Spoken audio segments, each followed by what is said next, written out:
Hi everyone! I'm very excited to show you this property because this one ay kakilala ko po yung may-ari ng property na ito. This is a beach property and my second beach property na na-feature dito sa YouTube ko. Yung dating na-feature ko na beach ay nasa Bataan. Gagawa siguro ako ulit ng another vlog for that para may bago tayong vlog about it. But this time, I'm gonna share with you itong beach lot na offer ko po dito sa May Matayom, Masbate. Okay? So this property has a lot area of 3,294 square meters. Ang sukat po niya ay 61 by 54. And then, ang kanya pong price ay 3,500 per square meters with a total investment of 11,529,000 pesos. So, itong price po na ito ay inclusive na po lahat. Wala na kayong ibang babayaran dyan for the transfer of title kasi kasama na po siya. So, guys, as I have mentioned, ay titled po itong property na ito. And ang may-ari po nito ay kaibigan ko. Ang may-ari nito nakatira po sa Sampaloc, Manila. Okay. So, dito sa May Masbate, nandyan po ngayon yung kapatid ng owner. Ang asawa po nun ay kapatid naman ng nanay ko. Kaya po, once interested kayo mag-view dito sa property na ito, ay yung tiyahin ko po at yung asawa niya, yung mag-assist po sa inyo during the tripping. But, once na-close na po natin yung deal, ako po mismo personally magta-travel doon sa May Masbate para po i-transfer yung title. So, if hindi kayo located sa Masbate, yung atin pong area na ito, you can go here through plane kasi may airport naman yung Masbate or pwede kayong mag-land trip. But going to this exact area, ay dalawa po yung choice nyo. Pwede tayong magbangka para diretso na tayo dito sa area or pwede tayong mag-land trip. Medyo rough road nga lang, okay. So, makikita dito sa drone, no, yung Matayom Lagoon. Diyan po hiniheld yung Bagat-Dagat Festival ng Masbate every year. Napaka-bibo po na festival yan. Every year, hiniheld po yan. So, ang owner po ng resort na yan is a politician dito po sa Masbate. And then, napakaganda ng dagat, right? Napakamura ng fish dito. Napaka-fresh talaga. Kasi hindi naman polluted yung area. Konti pa lang yung mga bahay eh. Okay? And though masasabi natin na hindi pa siya fully developed, ay may tourist attraction kasi dito. Kaya napakaganda itong area na ito for resort purposes. So, you can have this as your private villa or pwedeng gawing resort. Pag ginawa nyo to ng resort, hindi lamang po yung resort ninyo ang pupuntahan ng tao, but you can also gawing panghakot or pang-attract dito sa area na ito, itong Matayom Lagoon. So, para ma-visualize nyo kung anong itsura ng Matayom Lagoon, which is a tourist destination dito sa Masbate, let's watch this video.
Okay, so nakita na natin yung festival na Bagat-Dagat, right? Very amazing and very napakamatao talaga ang festival na yon.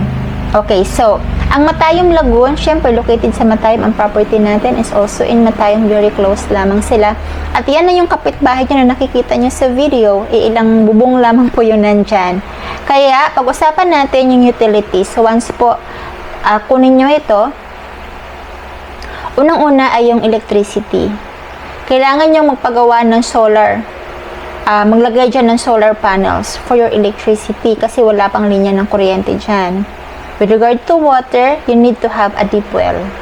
And dahil kakatabi ng dagat ito, ay talagang maraming tubig dyan. Pag nag-deep well kayo dyan, maraming supply ng water dyan.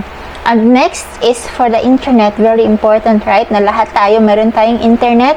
Ay mag-order po kayo ng Starlink, yung kay Elon Musk, para ilagay dyan. Kasi wala yung problema kahit saang liblib na lugar ka pupunta, may signal po yun.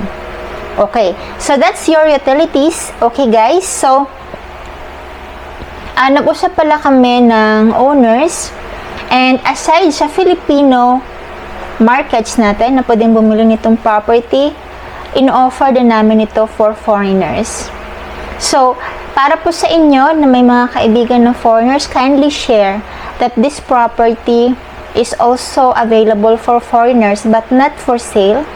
We are offering this to foreigners for long-term lease kasi alam nyo naman na sa batas po natin dito sa Pilipinas ay hindi po allowed ang foreigners na magmay-ari ng lupa. Okay? Kaya ang gagawin natin ay long-term lease lamang, which is 25 years, renewable for another 25. So that's 50 years lease para po sa property na ito.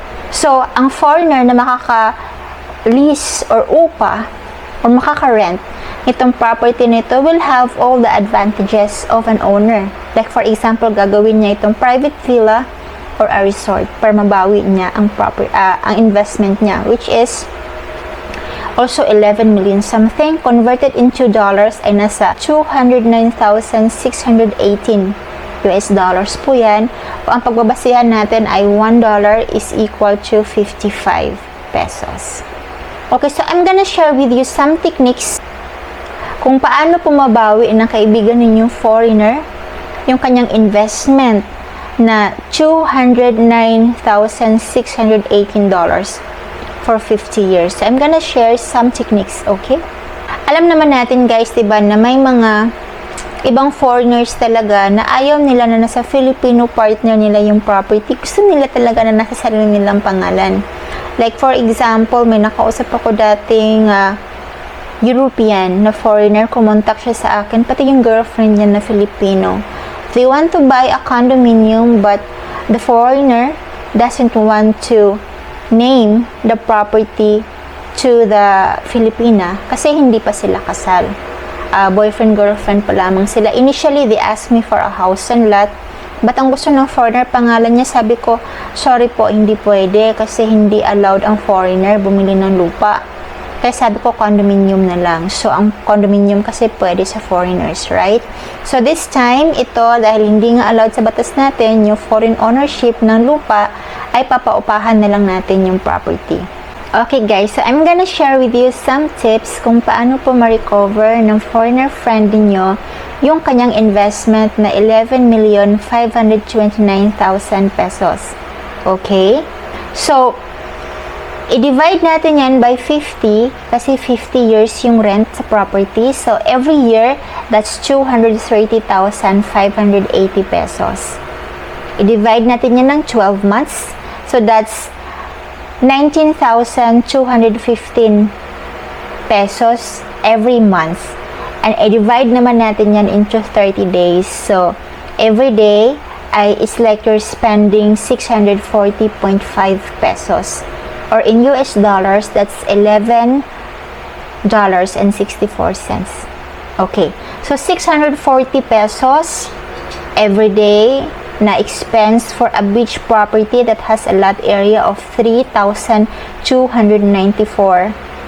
square meters. So, that's really cheap, guys. That's really cheap kasi pag pumunta ka sa hotel ngayon, magkano yung rent doon? Wala ka na makikitang 640 per day. So, 1,500 pataas pag nasa hotel. But this property, hindi mo lamang ito titirhan, kundi gagawin mo pa itong negosyo. Right?